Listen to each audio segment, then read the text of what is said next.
नमस्कार दोस्तों, स्वागत है आपका एक बार फिर। I am Pankaj and you are watching investing with Pankaj. पिछले कुछ समय में हमने बात की है मार्केट के उतार-चढ़ाव के बारे में और कुछ ऐसे कॉन्सेप्ट्स के बारे में जिसमें कि हमने सेक्टर के ऊपर फोकस किया, इंडस्ट्री के बारे में बात की। हमने कई सारे स्टॉक भी डिस्कस किए जैसे paints companies, Asian paints, ITC का डिस्कशन किया। उसके बाद हमने कई सारे आईटी कंपनीज के बारे में भी बात की और आज हम जिस टॉपिक के बारे में बात करेंगे वो एक लर्निंग बेस्ड एक्सरसाइज है। मतलब आप जब भी इन्वेस्ट कर रहे होते हैं तो उसमें मुझे ऐसा लगता है अपने पिछले 20 साल के एक्सपीरियंस की बेसिस पे कि हमेशा ये बहुत जरूरी होता है कि न सिर्फ आप जो स्टॉक या सेक्टर के बारे में पढ़ रहे हैं बट आप ये भी जानने की कोशिश करें कि पिछले लगभग 80-100 सालों में जो मार्केट में नए डेवलपमेंट्स हुए, जो नए कॉन्सेप्ट आए और किस तरह लोगों ने इन्वेस्टमेंट को सीखा और किस तरह लोगों ने इन्वेस्टमेंट को देखा, वो एक बहुत बड़ी लर्निंग होती है। क्योंकि अक्सर ऐसा होता है कि one life time is not enough to learn everything about even just one topic, and that's something which is very important when you look at how much has already been produced in terms of great learning opportunities. और वो जो opportunities हैं और वो जो different जो legends हैं उनसे हम सीख सकते हैं, वो एक बहुत इंपॉर्टेंट एक्सरसाइज होती है। तो आज एक इसी टॉपिक के बारे में बात करेंगे, लेकिन उसके पहले एक इंपॉर्टेंट चीज आपके साथ शेयर करेंगे कि जब भी कभी आप किसी भी सक्सेसफुल इन्वेस्टर को देखते हैं तो एक रिजल्ट उसका होता है जो कि सक्सेसफुल उसे बनाता है, लेकिन उनकी एक प्रोसेस भी होती है सोचने की, उनकी एक प्रोसेस होती है इन्वेस्ट करने की, प्रोसेस होती है किस तरह से किसी कंपनी को एनालाइज करेंगे, किसी सेक्टर को देखेंगे, और वो प्रोसेस को समझना उतना ही जरूरी है। Of course it's always good to have great result, but consistently अगर ग्रेट रिजल्ट्स कोई प्रोड्यूस कर रहा है, कंसिस्टेंटली अगर बहुत अच्छे रिटर्न्स किसी इन्वेस्टर को आ रहे हैं, तो मतलब ये है कि एक बहुत अच्छी प्रोसेस उन्होंने फॉलो की है। तो ये एक यहाँ पे आज बात करेंगे पीटर लिंच के बारे में। पीटर लिंच की एक बहुत फेमस किताब है, one up on wall street. Wall street जैसे कि हमारे यहाँ का शेयर बाजार है, जिसको कि दलाल स्ट्रीट कहते हैं, या फिर एनएससीडीएसई आपने सुने होंगे ना। वैसे ही अमेरिका का जो बाजार है उसको वॉल स्ट्रीट कहा जाता है। तो वॉल स्ट्रीट का मतलब यह है कि अमेरिका का जो स्टॉक बाजार है उसके लिए वॉल स्ट्रीट का टर्म यूज किया जाता है। तो one up on wall street का मतलब यह है कि आप कैसे वॉल स्ट्रीट को बीट कर सकते हैं, कैसे बेटर कर सकते हैं। और ये पीटर लिंच ने किताब लिखी और इसके बारे में एक स्टोरी है कि मतलब उन्होंने अक्सर देखा कि एक बहुत अच्छा ट्रैक रिकॉर्ड तो उन्होंने ऑफकोर्स था ही उनका, लेकिन उन्होंने किया कि कई बार ऐसे मिसकॉन्सेप्शंस होते हैं जिनके बारे में लोग ये सोचते हैं कि भाई मार्केट इस तरह से ऑपरेट करता है, और उनके बारे में क्लैरिटी बहुत जरूरी। आगे बढ़ते हैं। सबसे पहले जो हमारा एक बहुत फेवरेट प्रोसेस है कि हम एक क्विज से शुरुआत करते हैं। तो क्विज आज भी है आपके प्रेजेंटेशन में कि ये जो आप यहाँ पे देख रहे हैं कि इंडिया का जो करंट रैंक है मार्केट कैप के हिसाब से, मतलब मार्केट कैप मतलब सभी कंपनियों को जोड़ लिया जाए तो उनका मार्केट कैपिटलाइजेशन या वैल्यू कितनी है, तो क्या रैंक होगा इंडिया का। तो 7th, 3rd, 4th और 8th, ये 4 ऑप्शन है। एक हिंट आपको जरूर देंगे कि इंडिया का मार्केट कैप का जो रैंक है वो इंडिया के जीडीपी रैंक से ऊपर है। मतलब यह है कि इंडिया का जीडीपी रैंक अगर देखें सभी कंट्रीज के और उसका ऑर्डर बनाए, तो उसमें जो इंडिया स्टैंड करेगा जीडीपी रैंक के हिसाब से, उसके कंपैरिजन में इंडिया का मार्केट कैप ऊपर है। मतलब क्या कि इंडिया का जो ग्रोथ है, इंडिया का जो इकोनॉमी का साइज है, वो तो सबको पसंद आता ही है, लेकिन एक और चीज हो रही है कि इंडिया के मार्केट की वैल्यू भी ज्यादा है। क्योंकि आप देख रहे हैं कि जीडीपी जो है, मतलब मोटा मोटी बात कर रहे हैं कि जीडीपी जो है कंपनी या इकोनॉमी या जैसे उस मैट्रिक्स को दिखाता है कि कितना बड़ा साइज है। और मार्केट कैप क्या दिखाता है? मार्केट कैप में एक और चीज इंक्लूड, क्या, प्रॉफिट के साथ साथ अगर आप देखें, अगर एक वैल्यूएशन होगा, जो हम बात करते हैं ना पीई की, प्राइस टू अर्निंग्स, अगर देखें तो प्राइस भी इंक्लूड होती है, मतलब वैल्यूएशन भी इंक्लूड होता है मार्केट कैप। तो आके देखेंगे इसका आंसर बाद में, लेकिन अब शुरुआत करते हैं अपने मेन टॉपिक के साथ। पीटर लिंच कौन है? मतलब पीटर लिंच की बात हमें क्यों सुननी चाहिए? मतलब why if he is saying something, why it is so important for us to listen to him. तो जैसा हमने कहा कि एक ट्रैक रिकॉर्ड है उनका। 1977 से 1990 के बीच में एक दुनिया की सबसे बड़ी फंड मैनेजमेंट कंपनीज में एक है फिडेलिटी। और अब तो खैर उसके 2 पार्ट हो गए, एफआईएल, एफएमआर, बट एक जमाने में फिडेलिटी ही हुआ करती थी। फिडेलिटी आपने अक्सर सुनी होगी और उसके बारे में आप जानते भी होंगे, लेकिन अगर नहीं भी जानते हैं तो कोई बात नहीं, क्योंकि फिडेलिटी जो है वो दुनिया के सबसे बड़े फंड मैनेजर्स में से एक है कंपनी। और पीटर लिंच वहां काम करते थे और उन्होंने इन 14 सालों में जो रिटर्न डिलीवर किया वो 30% के आसपास था, 29-30% का return annual, which is amazing. Because when you look at the market return, you also need to consider कि उस मार्केट में इन्फ्लेशन कितनी है या उस मार्केट में बाकी और अपॉर्चुनिटीज कैसी हैं। तो 29-30% रिटर्न जो उनके फंड का आया वो बहुत अमेजिंग। और उन्होंने कंसिस्टेंटली जो S&P 500 होता है, जैसे S&P 500 क्या होता है, S&P 500 एक इंडेक्स है अमेरिका का, जैसे कि हमारे यहाँ निफ्टी है 50 कंपनीज का, निफ्टी 50 या सेंसेक्स है 30 कंपनी का, वैसे ही अमेरिका में एक इंडेक्स है S&P 5 स्टैंडर्ड पुअर एक रेटिंग एजेंसी है, उसके नाम पे है S&P 500, 500 कंपनीज का एक इंडेक्स। उन्होंने कंसिस्टेंटली इस इंडेक्स को बीट किया, अच्छे रिजल्ट डिलीवर किए, और एक इसका आउटकम आप देखिए कि जब भी अच्छे रिटर्न्स आ रहे होते हैं डेफिनेटली मनी फ्लो होता है वहां पर। तो उनके टेन्योर में जो एसेट अंडर मैनेजमेंट थे फंड में, वो 18 मिलियन, 18 मिलियन डॉलर से बढ़ के 14 मिलियन हो गए। मतलब 18 मिलियन का मतलब हुआ लगभग 180 लाख, मतलब कि 1.8 करोड़ डॉलर, और 1.8 करोड़ डॉलर से बढ़ के 14 billion dollar, 14 billion dollar. 14 billion dollar का मतलब हुआ, अगर आप देखें तो 1 बिलियन में 100 करोड़ होता, और 14 को मल्टीप्लाई करिए तो 1400 करोड़, मतलब 1.8 करोड़ डॉलर से 1400 करोड़, मतलब कितना इंक्रीज हुआ है। तो ये रिजल्ट था डेफिनेटली एक उनके परफॉर्मेंस का, और उन्होंने जो रिटर्न डिलीवर किया, उनके जो कॉन्सेप्ट है, डेफिनेटली लोग उसमें इंटरेस्टेड हुए। क्योंकि अभी आप जितने भी लोगों की बात सुनते हैं, जैसे कि वॉरेन बफे या फिर इंडिया में राकेश झुनझुनवाला या जो भी लोग सक्सेसफुल इन्वेस्टर हैं, क्योंकि उनके ट्रैक रिकॉर्ड है, उनका एक परफॉर्मेंस है। तो पीटर लिंच का ट्रैक रिकॉर्ड था, तो उन्होंने काफी सारी बुक्स भी लिखी हैं। तो उसमें से एक उनकी जो किताब है वो वन अपॉन वॉल स्ट्रीट है। तो उन्होंने एक बहुत स्ट्रॉन्ग फिलॉसफी के बारे में बताया कि इन्वेस्टमेंट कैसे करना चाहिए। तो उसके बारे में हम डिटेल में बात करेंगे, बट मोटा मोटी ये है कि आपको कोई बहुत ज्यादा एक्सेप्शनल इंटेलिजेंस की जरूरत, जितना नॉर्मल इंटेलिजेंस चाहिए, जितना नॉर्मल मैथमेटिक्स चाहिए, वो इनफ। इन्वेस्टिंग प्रिंसिपल्स के बारे में उन्होंने बात की कि आप कंपनी को जानें और इस बात से न डरें कि मार्केट क्या सोच रहा है। कभी कभी मार्केट बहुत नेगेटिव होता है किसी कंपनी के बारे में, कभी कभी बहुत पॉजिटिव होता है, तो आप उससे इन्फ्लुएंस मत हो। तो कुछ उनके बेसिक प्रिंसिपल है, उनको धीरे धीरे करके कवर करेंगे। बट उन्होंने जो चीज जो सबसे ज्यादा जिसके बारे में बात, वो एक वैल्यू इन्वेस्टिंग की एक फिलॉसफी थी। वैल्यू इन्वेस्टिंग माने कि जहां पे आपको लगता है कंपनी अच्छी हो या खराब, वैल्यू इन्वेस्टिंग का एक कॉन्सेप्ट होता है कि आप अगर किसी भी कंपनी को ऐसे प्राइस पे खरीद सकते हैं जहां पे उसकी वैल्यू इनहेरेंट उस प्राइस से ज्यादा हो, तो यू आर फाइन। जरूरी नहीं है कि कंपनी बहुत खराब हो या बहुत अच्छी हो हमेशा। ऑफकोर्स अच्छी कंपनी में अगर आपको सस्ते मिल रही है तो बहुत अच्छा है, लेकिन कभी कभी ऐसा होता है कि कोई बहुत अच्छी कंपनी है लेकिन वो जिस भाव पे मिल रही है वो काफी महंगा है। तो definitely that's not the right price to pay for even a good company, and then you will buy it. तो क्या होगा कि आप उतना अच्छा रिटर्न डिलीवर नहीं कर पाएंगे, उतना अच्छा परफॉर्मेंस आपका नहीं है। तो क्या आज सीखने वाले हैं पीटर लिंच और उनकी इन्वेस्टमेंट फिलॉसफी के बारे में। की टेकअवेज क्या है उनकी इस किताब से, बिकॉज ये उनकी फेमस किताब है बहुत, और मैं तो रिकमेंड करूंगा कि आप इसको जरूर पढ़ें अगर आपको अवसर मिले तो। One up on wall street, Peter lynch की बहुत पॉपुलर, बहुत फेमस किताब है, और उसकी क्या की टेकअवे थे उनको डिस्कस करेंगे, और वो कैसे आज रेलिवेंट है, और कैसे हम रिटेल इन्वेस्टर्स सीख सकते हैं उसके बारे में। और कुछ कुछ चैलेंजेस भी हैं जो कि मतलब आज जो उन्होंने कहा उसमें सब चीजें जरूरी नहीं है कि यहाँ पे आज एप्लीकेबल हो, सब चीजें काम आए, तो उसके बारे में। तो सबसे पहली चीज जो उन्होंने बोली कि भाई investing is not about technical skills. अगर आपको चौथी ग्रेड तक का जो मैथ आता है, उतना अगर आपको आता है तो आप इन्वेस्टिंग के लिए सफिशिएंट मैथमेटिक्स की जानकारी रखते हैं। आपको बहुत ज्यादा टेक्निकल होने की जरूरत नहीं है, बहुत ज्यादा ये सोचने की जरूरत नहीं है भाई कोई बहुत ही ज्यादा कोई पढ़ा लिखा है तो डेफिनेटली उसके बारे में पढ़ा लिखा है तो उसका एक सोचने का तरीका होगा, उसकी एक नेचुरल क्यूरियोसिटी की वजह से उसने कुछ सीखा होगा। लेकिन आपको ये इंटिमिडेट होने की जरूरत नहीं है भाई ये तो बहुत ज्यादा, मतलब बहुत कैलकुलेशन बहुत बढ़िया है, ये तो बहुत मैथमेटिक्स बहुत अच्छा आता है तो मार्केट में बहुत अच्छा करेगा, जरूरी नहीं। एक और चीज कि भाई जो मार्केट में आप देखें कि उन्होंने कहा कि मार्केट कोई कसीनो नहीं है। कसीनो नहीं है मतलब कि ये उन्होंने उसके बारे में बात की है डिटेल में कि 50s और 60s में, 1950s और 60s में अमेरिका में ऐसा सोचा जाता था कि मार्केट तो भाई कसीनो है, आप जाएं खेलें और वापस आ जाएं।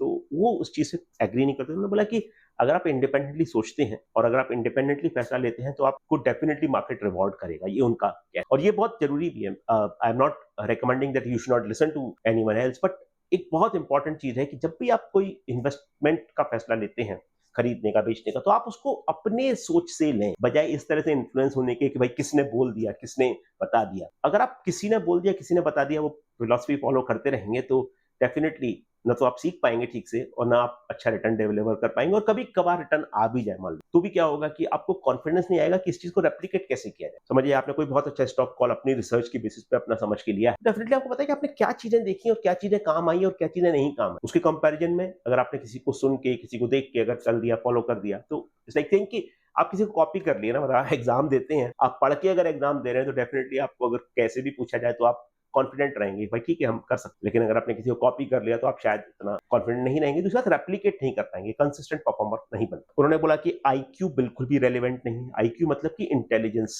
क्वेश्चन, मतलब कि कितनी अकल आदमी में है। तो यहाँ पे ये नहीं कहा जा रहा है कि अकल को पूरी तरह से दरकिनार किया जाता है, बट ये कहा जा रहा है कि आप ये मत सोचिए कि अकल का डायरेक्ट कोरिलेशन है। टेम्परामेंट और बिहेवियरल जो पैटर्न है उनकी वैल्यू बहुत ज्यादा है। आपका राइट टेम्परामेंट होना चाहिए, सुपरनॉर्मल जरूरत नहीं है। आपको अगर आप देखें कि इंडिपेंडेंटली आप सोच सकें और अपने फैसलों से थोड़ा डिटैच हो सकें। डिटैच मतलब कि आप फैसला लिए तो सोच के लिए कि मैंने क्यों फैसला लिया। सही या गलत का क्वेश्चन नहीं है, क्वेश्चन ये है कि सही फैसला लिए तो क्या वो काम कर रहा है, गलत फैसला लिए तो वो क्यों काम नहीं कर रहा है। उसके बारे में एक डिस्पैशनेट एनालिसिस, ये नहीं कि भाई मेरा फैसला है तो मेरी तो ईगो इतनी ज्यादा है कि भाई ये तो गलत हो ही नहीं, that will be very dangerous and harmful, that's what he said. और उन्होंने एक बड़ी इंटरेस्टिंग चीज बोली कि अगर रिटेल इन्वेस्टर को ऐसा लगता है कि उन्हें कोई they are at a disadvantage, so it's wrong. तो अगर आप इस चीज को कोरिलेट करें, जो हम कई बार बोलते हैं कि जब कोई हाई फ्रीक्वेंसी ट्रेडिंग हो रही है, एल्गो ट्रेडिंग हो रही है, तो रिटेल इन्वेस्टर को हमेशा एक डिसएडवांटेज है। तो इसीलिए हम हमेशा बोलते हैं कि भाई ऑप्शंस ट्रेडिंग या फिर फ्यूचर्स ये सब आप ना करें तो आपको नुकसान होने की पॉसिबिलिटी वहां पे ज्यादा है। लेकिन अगर आप बाय एंड होल्ड स्ट्रेटेजी की बात कर रहे हैं, कोई लंबे कॉल्स की बात कर रहे हैं, लंबे समय तक कोई स्टॉक रखना चाहते हैं, तो बाय एंड होल्ड स्ट्रेटेजी में डेफिनेटली रिटेल इन्वेस्टर को कोई भी डिसएडवांटेज नहीं है इंस्टीट्यूशन इन्वेस्टर के कंपैरिजन। और उन्होंने कहा कि प्रोफेशनल फंड मैनेजर जो है उनके पास बड़े कंस्ट्रेंट होते हैं। अभी फॉर एग्जांपल आप किसी 500 करोड़ की मार्केट कैप की कंपनी में अगर आप बहुत कन्विंस्ड है, अगर आप जानते हैं उस कंपनी के बारे में, अगर आपने समझा है, पढ़ा है, तो आप कर सकते हैं। लेकिन किसी एक बहुत बड़ा फंड मैनेजर है, उसके लिए 500 करोड़ में भाई वो कितना ही तो इन्वेस्ट कर पाएंगे। समझिए 5% 10% भी अगर स्टेक ले लेते हैं तो हार्डली कुछ 25-50 करोड़ इन्वेस्ट कर पाएंगे। फिर उनको एग्जिट का प्रॉब्लम होगा, छोटी कंपनी में अगर उनको एग्जिट करना पड़े तो उसका भी एक इम्पैक्ट आता है कॉस्ट का। कभी कभी बहुत चीजें रेलिवेंट हो जाती हैं। तो कहने का होता है कि कई सारे कंस्ट्रेंट के तहत प्रोफेशनल फंड मैनेजर को काम करना पड़ता है और रिटेल इन्वेस्टर के ऊपर वो कंस्ट्रेंट नहीं है। तो उन्होंने कहा कि रिटेल इन्वेस्टर कोई डिसएडवांटेज पे नहीं। और एक बड़ी इंपॉर्टेंट चीज है कि हमेशा कहा जाता है कि प्रोफेशनल फंड मैनेजर को ये भी दिखाना पड़ता है पूरी दुनिया को कि भाई उन्होंने कोई डिसीजन लिया तो क्यों लिया। तो एक बड़ी इंपॉर्टेंट सेइंग है मार्केट में कि ऑफ कोर्स यूएस का एग्जांपल है ये, बट इसको कुछ भी आप एग्जांपल रख सकते हैं कि यूएस में कि if you bought IBM and IBM does not perform, मतलब कि स्टॉक परफॉर्म नहीं कर रहा है, people will say what is wrong with IBM. But अगर आपने कोई रैंडम एक्सवाईजी कंपनी ले ली तो बोले यार what is wrong with you, why did you buy this company if that doesn't perform. मतलब प्ले सेफ का फंडा बहुत ज्यादा एप्लीकेबल होता है प्रोफेशनल फंड मैनेजर्स के लिए। मैं सबकी बात नहीं कर रहा हूँ, बट मैं जनरल बात कर रहा हूँ कि आपको अपने कॉल को जस्टिफाई करना पड़ेगा लोगों के सामने कि भाई आपने क्यों ये कॉल लिया। आपने किसी रैंडमली किसी कंपनी में इन्वेस्ट कर दिया, उसके कंपैरिजन में इन्फोसिस या एचडीएफसी बैंक में पैसा लगाया है, रिलायंस में पैसा लगाया है, तो लोग बोलेंगे यार ठीक है यार कंपनी अच्छा नहीं कर रही है यार, इसने तो सही डिसीजन लिया है। बट आपने कोई ऐसी कंपनी में डिसीजन लिया इन्वेस्ट करने का जो कि बहुत खराब परफॉर्म करने लगी या बहुत नोन कंपनी नहीं है, तो लोगों ने यार तुमको क्या लग रहा था, तुमने क्यों इसमें पैसे लगा दिए। तो देख बहुत इंपॉर्टेंट चीज है कि प्रोफेशनल फंड मैनेजर और रिटेल फंड मैनेजर्स की जो सोच होगी थोड़ी सी डिफरेंट हो जाएगी। प्रोफेशनल फंड मैनेजर हमेशा ये सोचेगा यार मेरे को जवाब भी देना है किसी को। एज ए रिटेल इन्वेस्टर आपको उस चीज के बारे में ज्यादा सोचने की जरूरत। आप ये जरूर कर सकते हैं कि भाई ऐसा नहीं है कि आप रैंडमली आंखें बंद करके पैसा लगा रहे हैं, लेकिन आपको ये सोचने की जरूरत नहीं है कि भाई आपको किसी को जस्टिफाई करना है कि भाई why you have taken that call. Of course you need to have justification. आपने रिसर्च किया, आपने पढ़ा, आपने समझा, वो सब चीजें जरूरी है, लेकिन आपको किसी और को जस्टिफाई करने की जरूरत नहीं, which might be a big advantage retail investor और स्मॉल इन्वेस्टर्स में है। तो ये बहुत इंपॉर्टेंट चीज है कि जब कभी हम रिटेल इन्वेस्टर और प्रोफेशनल फंड मैनेजर की तुलना करते हैं तो ये सोचते हैं यार प्रोफेशनल फंड मैनेजर तो 24 घंटे ये काम करते हैं। ऑफ कोर्स 24 घंटे ये काम करते हैं, लेकिन उनके पास कंस्ट्रेंट भी है, उनके पास बहुत सारी उनके ऊपर कहना चाहिए रिस्ट्रिक्शंस भी हैं कि क्या वो कर सकते हैं और किन चीजों में इन्वेस्ट कर सकते हैं। That is something which is very important topic. तो ये उन्होंने कहा कि भाई रिटेल इन्वेस्टर ये ना सोचें कि उनको कोई प्रोफेशनल फंड मैनेजर की तुलना में उनके कंपैरिजन में कोई बहुत डिसएडवांटेज। मार्केट डायरेक्शन के बारे में आप चिंता मत करें, ये उन्होंने मार्केट तो करेक्ट होगा, मार्केट ऊपर जाएगा, वो होता रहे। उन्होंने बोला कि आप ये देखिए कि सबसे इंपॉर्टेंट जो चीज है वो आपकी ये है कि परफेक्ट इंफॉर्मेशन कभी नहीं होती। It's not a mathematical equation. अगर मैथमेटिकल इक्वेशन होता मार्केट तो बहुत आसान होता कई लोगों के लिए, लेकिन मार्केट कभी मैथमेटिकली एक रिस्क रिवॉर्ड का रेशो होता है। रिस्क रिवॉर्ड का रेशो मतलब कि भाई आपको जहां लग रहा है कि यार 100% सर्टेनिटी तो आप कभी नहीं हो पाए, लेकिन हाँ 80% चांस लग रहा है कि boss I am right and I have done my homework, I have done my research and this is the stock call I should, that is a better way to as compare to thinking कि भाई market कहाँ जा रहा है, market नीचे जाएगा, market ऊपर जाएगा। अगर आप वो चीज के बारे में ज्यादा सोचते रहेंगे तो it's a waste of time at time. Because अगर आप डेली ये चीज के बारे में सोचे मार्केट कहाँ ऊपर गया, कहाँ नीचे गया, तो डेफिनेटली आप बहुत सारा टाइम उसमें लगाएंगे और उससे आपको कोई पर्सनली फायदा नहीं हो रहा है क्योंकि आप किसी स्टॉक या सेक्टर के बारे में नहीं। दूसरी बात, एक बहुत इंपॉर्टेंट चीज बोली कि फोरकास्टिंग जो है, फोरकास्टिंग बहुत बड़ा टाइम पास है, बहुत बड़ा गेम है कई लोगों के लिए कि भाई कल क्या होगा का ट्रैक रिकॉर्ड बहुत खराब है, इवन प्रोफेशनल फोरकास्टिंग। उन्होंने बोला कि फोरकास्टिंग की आप चिंता मत करिए। कोई आपको बोलता है कि भाई 2024 में मार्केट ऐसा करेगा, 2025 में ऐसा करेगा, आप फंडामेंटल्स पे फोकस रहिए। भाई इकोनॉमी क्या कर रही है, वो कंपनी क्या कर रही है, वो सेक्टर क्या कर रहा है, बैलेंस शीट कैसा है, कैश फ्लो कैसा है, वो सब चीजें आप देखेंगे। वैल्यूएशन कैसा है, तो बहुत ज्यादा बेटर है as compare to thinking boss market 20% चलने वाला है तो मैं इसको ले, बिकॉज मार्केट को पहली बात तो फोरकास्ट नहीं कह सकते, दूसरी बात वो is something which will happen, which will keep happening all the time। Market ऊपर नीचे जाना तो चलता रहेगा, लेकिन आपके जो fundamentals based investment, of course stock भी उससे इन्फ्लुएंस होंगे। जब कभी मार्केट गिर रहा है 10% तो स्टॉक सभी गिरेंगे, तो डेफिनेटली पॉसिबल है, लेकिन कुछ 2% गिरेंगे, कुछ 4%, कुछ 20%, कुछ 50%। That is something which you have to think. Stock को कैसे चुने, ये उन्होंने बारे में बात की। ऑफ कोर्स मैं ये नहीं कह रहा हूँ कि I have covered everything in what the book covers, because book तो आपको खुद पढ़नी पड़ेगी और पीटर लिंच के बारे में खुद और जानना पड़ेगा, लेकिन जो मोटा मोटी उन्होंने कहा है वो हम कवर कर रहे हैं। आपको अपने आंख कान सब खुले रखें। आप ये सोचिए कि जब भी आप कुछ पढ़ रहे हैं, जब भी आप कुछ सीख रहे हैं, जब भी आप कुछ देख रहे हैं, डेफिनेटली समझिए, आप एक छोटा सा एग्जांपल है कि like you have account with a bank and then you go to that bank, you find that experience has not been great, and if that is something which is a consistent feedback from you, and आपके कुछ मित्र भी हैं, family members हैं, वो भी feedback दे यार वो bank में बहुत खराब, यार वो लोग सुनते ही नहीं है, काम नहीं करते, ठीक। और ये बहुत एक एग्जांपल था जो 90s में बहुत इंपॉर्टेंट था कि पीएसयू बैंक्स का सर्विस स्टैंडर्ड, मतलब सरकारी बैंक जो थे इंडिया के, उनका सर्विस स्टैंडर्ड इतना खराब कि प्राइवेट बैंक्स के लिए बहुत इजी था मार्केट शेयर के। और अगर आप मार्केट शेयर की ट्रेजेक्टरी देखेंगे, उस बारे में कभी और बात करेंगे, बैंकिंग पे वैसे हमने एक वीडियो बनाया है, वो आप देखें, लेकिन मार्केट शेयर का जो शिफ्ट हुआ पब्लिक सेक्टर बैंक से जो प्राइवेट बैंक्स की तरफ, वो it was kind of a given, वो होना ही था, क्योंकि जिस तरह के सर्विस स्टैंडर्ड पीएसयू बैंक्स के थे वो डेफिनेटली एक अच्छे कस्टमर के लिए पर्याप्त नहीं। और I would say that private banks के सर्विस स्टैंडर्ड अच्छे होने की वजह से पब्लिक सेक्टर के बैंक्स में भी काफी इंप्रूवमेंट आया, काफी सुधार। तो अगर आप आज के जो सर्विस स्टैंडर्ड देखते हैं इवन पब्लिक सेक्टर बैंक्स के, like PNB, SBI, bank of Baroda, मुझे याद है मेरे पेरेंट्स का अकाउंट पंजाब नेशनल बैंक में हुआ करता था, और ऑफ कोर्स वो इंटरनेट बैंकिंग से पहले का जमाना था, लेकिन जब भी कभी विड्रॉल के लिए जाना पड़ता था या किसी और काम के लिए, आप ये समझ लीजिए कम से कम 1-2 घंटे का, 3 घंटे का काम होता था, और उसके बाद भी अगर काम हो जाए तो आपको ऐसा लगता था कि भाई बहुत अच्छा हो गया, मतलब दिन अच्छा हो गया। जिन लोगों को एक्सपीरियंस है रिजर्वेशन टिकट का कराने का ट्रेन का, उनको जरूर डेफिनेटली वो चीज सिमिलर लगेगी, एनालॉजी की। जब ट्रेन का टिकट कराने जाते थे अपने किसी रिजर्वेशन ऑफिस में, जब इंटरनेट बैंकिंग नहीं थी और आईआरसीटीसी का ऑप्शन नहीं था, तो वो डेफिनेटली एक बड़ा अचीवमेंट होता। 2 घंटे लाइन में लगने के बाद जब टिकट मिल जाता तो बड़ा रिलीफ होता था, अरे भाई काम हो गया। वैसे ही बैंकिंग का उस टाइम सर्विस स्टैंडर्ड इतने खराब। तो ये चीज जो है एक एग्जांपल है कि मतलब आप अपने आसपास जो भी देख रहे हैं, अपना कान खुले रखें और आपको उससे जरूर फायदा, क्योंकि आप डेली बेसिस पे बहुत सारी ऐसी चीजों के यू कम अक्रॉस कि अगर आप देखें कैसी कंपनी को अच्छा कर रही है, बहुत सारे लोग, in fact I would give you another example like DMart, which is a company which we have also covered in our videos।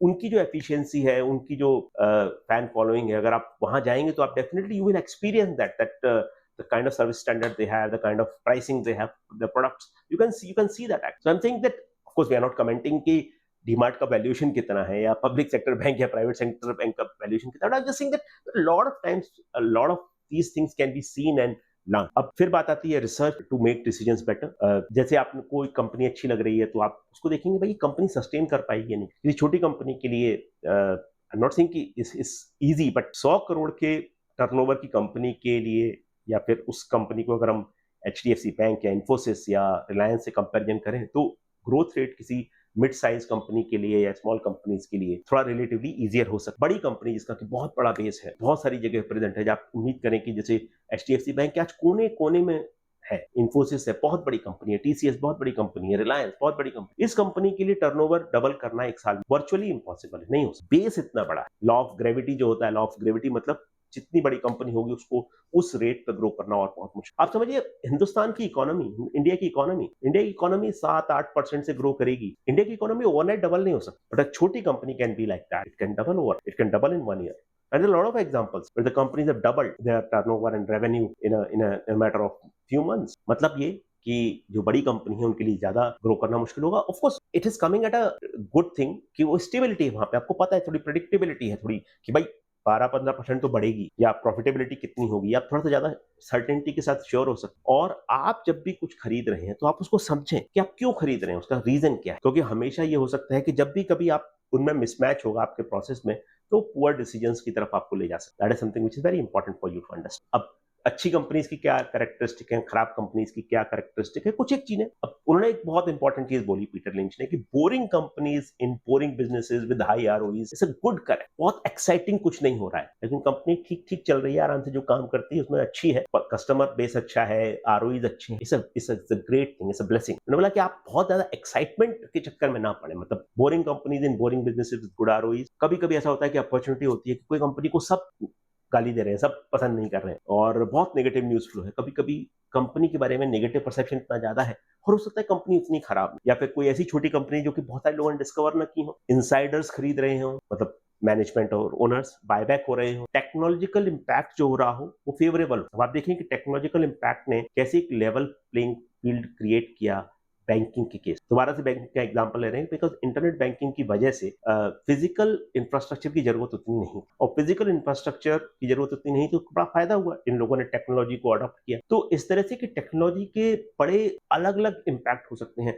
पता नहीं, जो लोग आज से 15-20 साल पहले एक कंपनी हुआ करती थी आर्चीज, जिस ग्रीटिंग कार्ड्स वगैरह उनके आया करते थे, और इंटरनेट की वजह से वो बिजनेस मॉडल काफी इंपैक्ट हो गया है। क्योंकि अभी आप देखें, इट्स वेरी रेयर राइट कि कोई ग्रीटिंग कार्ड आपको भेज रहा है बर्थडे पर या फिर न्यू ईयर विश करने के लिए। आप आज की जनरेशन तो डेफिनेटली उसको जानती भी नहीं। हर चीज पता नहीं नाम सुना है कि नहीं। हर चीज के ग्रीटिंग कार्ड बड़े अच्छे हुआ करते थे, बड़े पॉपुलर हुआ करते थे, और काफी महंगे भी हुआ करते थे ऑफ कोर्स। लेकिन वो बिजनेस मॉडल पूरा इंपैक्ट हो गया टेक्नोलॉजी। तो टेक्नोलॉजी का फेवरेबल इंपैक्ट अगर किसी बिजनेस के ऊपर आ रहा है और किसी को एक स्केल दे रहा है बढ़ने के लिए, वो एक अच्छी चीज। बट आपको देखना पड़ेगा कि वो कैसे प्ले आउट करे। ऑफकोर्स सब, जैसा कि कहा, कि सब आंसर नहीं होंगे, सब चीजें नहीं पता होंगी, लेकिन ये बहुत अच्छी कैरेक्टरिस्टिक हैं जो कि अच्छी कंपनी के बारे में होती हैं। बोरिंग कंपनी है, बहुत नेगेटिव न्यूज फ्लो है, फंडामेंटली उतनी खराब नहीं है, लेकिन सब लोग नापसंद कर रहे हैं, डिस्कवर नहीं हुई है, बहुत सारे लोगों को पता नहीं है, इनसाइडर्स खरीद रहे हैं, ये सब। बैड कंपनीज की क्या characteristic? Hot stock, everybody chasing them. Hot stock मतलब इस कंपनी के बारे में बहुत स्टोरी है, अरे बॉस ये तो next big thing, next big thing, मतलब अब तो बस यही होने वाला है और कुछ। और उस टाइम क्या होता है, बहुत ओवर एक्साइटमेंट हो जाता है। कंपनी 200 के पीई पे ट्रेड कर रही है, मतलब नेक्स्ट बिग थिंग है। अगर 150 के पीई पे ट्रेड कर रही है, मतलब हॉट स्टॉक। ओवरली डाइवर्सिफाइड हो, पुअर आरओईज हो, मतलब बहुत ज्यादा कंपनी, बहुत सारे बिजनेस में पता ही नहीं क्या कर रहे हैं, कुछ क्लैरिटी ही नहीं है, वो सब चीजें देखने वाली। आरओई और आरओआई के बारे में कभी डिटेल में बात करेंगे बाद में, लेकिन ये बहुत इंपॉर्टेंट पैरामीटर्स। कंपनीज आरओआई और आरओसी, आरओई, इन सबको अगर नहीं मैनेज कर पा रही तो प्रॉब्लम। एक सेक्टर में कवर किया करता था काफी पहले, कंस्ट्रक्शन, और ये बात कर रहा हूँ 2006-2007 के आसपास की। उसके बाद भी उस स्पेस में बहुत प्रॉब्लम हुआ कि बहुत खराब परफॉर्मेंस रहा काफी कंपनीज का। काफी सारी companies like they also went out of the business. But वहां पे बेसिक प्रॉब्लम ये थी, वो ग्रो कर रही थी, रेवेन्यू वगैरह सब अच्छा था, लेकिन क्या हुआ था कि जो वर्किंग कैपिटल की वजह से या और भी काफी कारणों की वजह से बहुत खराब रिटर्न ऑन इन्वेस्टमेंट थे, और वर्किंग कैपिटल की रिक्वायरमेंट इतनी ज्यादा थी कि अगर ग्रोथ चाहिए तो वर्किंग कैपिटल बढ़ाना पड़ेगा। मतलब it became a self fulfilling prophecy, मतलब कि अगर आप बढ़ना चाहते हैं, ग्रो करना चाहते हैं, तो आपको वर्किंग कैपिटल लगानी पड़ेगी। वर्किंग कैपिटल की जो रिक्वायरमेंट थी उसकी वजह से आपका बिजनेस नीचे जा रहा है। तो वो एक एग्जांपल था आज से 15-20 साल पहले। बहुत सारी कंस्ट्रक्शन कंपनीज को बहुत स्ट्रगल करना पड़ा, और उसमें बहुत अच्छी कंपनी लाइक एल&टी वगैरह सर्वाइव करी, और कई सारी कंपनी सर्वाइव भी नहीं। अगर आप पढ़ेंगे उन चीजों के बारे में तो डेफिनेटली आप समझ पाएंगे। बट कहने का मतलब ये है, too much diversification, poor ROEs, too much dependence on one small one customer और स्मॉलर नंबर ऑफ कस्टमर, वो बहुत ज्यादा डेंजरस हो सकती है। आप कंपनी तो है, लेकिन आपका बिजनेस अगर 40% किसी एक क्लाइंट से आ रहा है, वो बहुत डेंजरस। फिर रिपोर्टेड अर्निंग्स और कैश फ्लो में बहुत बड़ा गैप है। ये आपको ऑफकोर्स, मतलब टेक्निकल चीजें थोड़ी सी आपको समझनी पड़ेगी। आप बहुत सारी कंपनीज के फाइनेंशियल स्टेटमेंट जब देखेंगे समझ में आएगा। लेकिन ओवरऑल कहने का मतलब ये है कि जब कभी रिपोर्टेड अर्निंग्स और कैश फ्लो में बहुत बड़ा अंतर हो, तो मतलब ये रेड फ्लैग है, मतलब ये डेंजरस। रेलिवेंट कैसे है इन्वेस्टर के लिए कि मार्केट करेक्शन तो होते रहेंगे भाई, वो तो एक फैक्ट ऑफ लाइफ। जैसे कि बोलते हैं ना, जीवन में सुख और दुख आते रहता है, वैसे मार्केट करेक्शन और मार्केट का ऊपर जाना एक यू टू लिव विद, सुख और दुख जो है वो चलता रहे। उस तरह से मार्केट करेक्शन और मार्केट का ऊपर जाना होता रहे। आप प्रिडिक्ट करना चाहें कि अगले साल में क्या होगा, 2 साल में क्या होगा, वो एक वेस्ट ऑफ टाइम। मार्केट की डायरेक्शन पे ध्यान जितना कम दे उतना ज्यादा अच्छा है, और आपको हमेशा राइट होने की जरूरत भी नहीं है। मतलब मार्केट में एक चीज बहुत इंपॉर्टेंट है कि आप ये ना सोचे कि मेरे तो भाई 100 में से 100 कॉल सही होंगे। अगर आप देखें, एक कभी कभी फेमस स्टैटिस्टिक्स बहुत अच्छे स्पोर्ट्स पर्सन की अगर देखें, सचिन तेंदुलकर या रॉजर फेडरर, आप देखेंगे कि कितने बार वो फेलियर हुए हैं। बहुत बड़ा नंबर होगा, बहुत बड़ा परसेंटेज। लेकिन उसका मतलब ये नहीं है कि उन्होंने जब अच्छा किया तो वो इतना अच्छा किया कि वो सब ओवरशैडो हो गया and they are GOATs greatest of all time. तो ये सब कहने का मतलब ये है कि जो सभी समय पे सही होने की जरूरत नहीं है, लेकिन जब भी आप सही हो रहे हैं तो वहां पे आप मैं आपको एक मैथमेटिकली इस चीज को प्रूव करते हैं। देखिए, आप 2 स्टॉक हैं, आपने 2 स्टॉक में लगा, आपने बहुत अच्छी रिसर्च करी, बहुत अच्छा कॉल लिया, और एक कॉल ऐसा है स्टॉक ए जिसमें कि आपने 100 रुपए लगाए, दूसरा स्टॉक बी जिसमें भी 100 रुपए लगाए। अब क्या हुआ कि स्टॉक ए में आपकी थीसिस सही थी और स्टॉक बढ़ गया, ऊपर चला गया, और स्टॉक बी आपकी थीसिस खराब, नीचे चला गया। अब 2 साल बाद ये हुआ कि 100 रुपए वाला स्टॉक 500 रुपए हो गया, और 100 रुपए वाला स्टॉक जो बी था वो आके 20 रुपए पे आया। आपने 80 रुपए कमा दिए स्टॉक बी में, बट आपने 400 रुपए कमाए स्टॉक ए। कहने का मतलब है कि mathematically it can be proven that आपको हमेशा सही होने की जरूरत। अगर आप 6 कॉल्स 10 में से ठीक लेते हैं, 7 कॉल्स ठीक लेते हैं, home, you are done, that's enough. You don't have to be right 10 out of 10 times. That is very important. और पेशेंस बहुत जरूरी है। सालों लगते हैं एक अच्छा पोर्टफोलियो क्रिएट करने में, अच्छी कंपनी बनाने में, और हमेशा अपॉर्चुनिटी आती है, उस टाइम पे आदमी को डर लगता है कि अरे यार क्या सही है, लेकिन वो उस टाइम पे आपको थोड़ा सा हिम्मत भी करनी पड़ेगी, करेज भी रखना पड़ेगा। It's not a game which is played for a week और अ डे और a month. Of course it's good for excitement. अगर आप पोर्टफोलियो खोल के देखते हैं, किसी दिन मार्केट ऊपर जा रहा है, आपका पोर्टफोलियो 3% ऊपर है, you will feel happy. It's good to feel happy, it's good to feel good about yourself, but that's not how this game is played. You have to be patient, you have to look at सालों का portfolio, सालों का return, तब आप देख पाएंगे। एक दिन अच्छा करना, 2 दिन अच्छा करना नहीं, कंसिस्टेंट होना बहुत। कई सारे स्टॉक हैं वो एक दिन में 10%, दूसरे दिन में 10%, बट 10 साल में 10 गुना होना, या 5 साल में 3 गुना होना, 4 गुना होना, that is more important. That's something which is a sign of consistency, sign of good governance, good company. कभी भी कोई चीजें जो न भूलने वाली ये हैं कि कंपनी अगर खराब कर रही है, मतलब ये नहीं है भाई स्टॉक 20% करेक्ट हो गया इसको ले ले। That is the worst possible way of invest. 20% correct हो गया है, गारंटी नहीं है कि अब आगे करेक्ट नहीं होगा, पहली बात तो ये। दूसरी बात ये है कि कुछ कारण होंगे, 20% करेक्ट हुआ है, कुछ ना कुछ तो हुआ होगा। अगर आप वो चीज को इन्वेस्ट करते हैं कि भाई 20% करेक्ट हो गया, मैं तो खरीद लेता हूँ, that is a very wrong way. Price ऊपर चली गई है तो ऐसा नहीं है कि आप स्टॉक होल्ड करते हैं तो आप सही हैं। किस डिसीजन आपने किस बेसिस पे लिया था और किन कारणों से लिया था, वो बहुत समझिए। मैं आपको एग्जांपल देता हूँ, कोई कंपनी है, अचानक से उसमें एक्विजिशन की नीड आ जाती है कि कोई बड़ी कंपनी इसको एक्वायर करने वाली है, अचानक स्टॉक प्राइस ऊपर चला जाएगा, राइट? बट आपने इसलिए तो नहीं खरीदा, ऑफ कोर्स आपको नहीं पता था ना, मार्केट को नहीं पता। जैसी खबर आई तुरंत लोगों ने खरीदना शुरू कर दिया, स्टॉक ऊपर चला गया, बिकॉज जब एक्विजिशन होगा तो ओपन ऑफर आएगा और वो सब चीजें होंगी।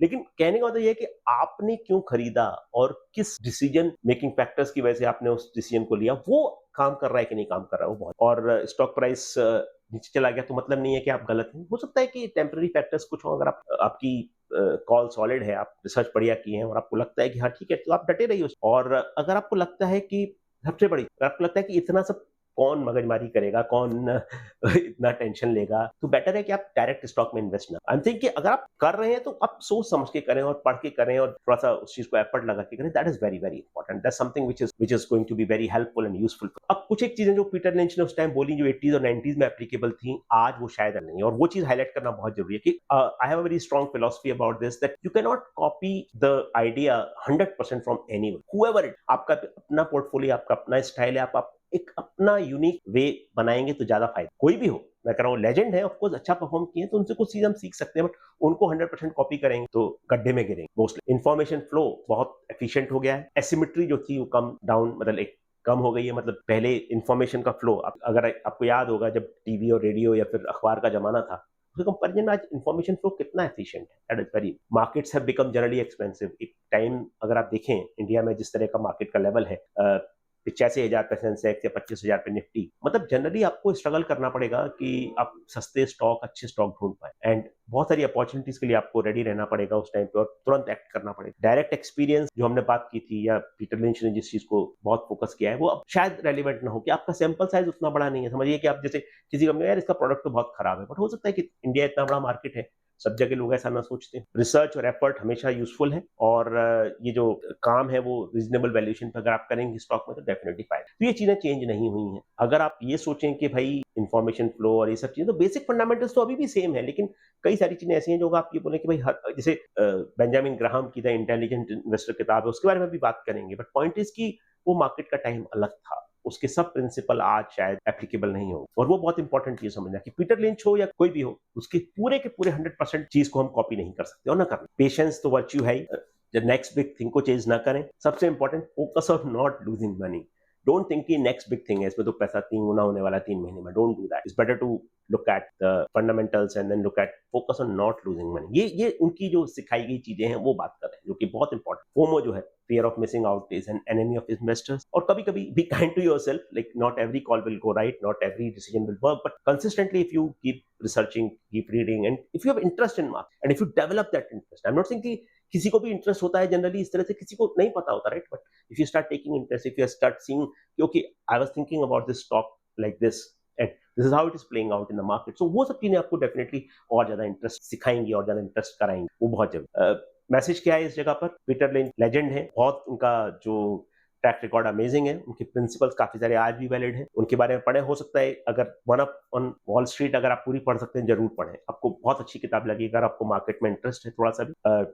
न्यूज फ्लो से बहुत ज्यादा इन्फ्लुएंस ना हो, कभी कभी बीट एंड डाउन नेम्स बहुत खराब कर रहे होंगे, उनमें भी अपॉर्चुनिटी क्रिएट होती है, और क्वालिटी जो है वो सबसे इंपॉर्टेंट चीज है। ये उनके कुछ एक बेसिक प्रिंसिपल्स हैं। Of course as I said, like हम सब कुछ यहाँ पे कवर नहीं कर पाएंगे, लेकिन ये बहुत इंपॉर्टेंट चीज है कि हम ये समझें कि उन्होंने क्या दिया। अपने क्विज पे वापस आते हैं। इंडिया का मार्केट रैंक जीडीपी के हिसाब से, इकोनॉमी के साइज के हिसाब से 5th है, और मार्केट कैप के हिसाब से 4th है इंडिया का रैंक।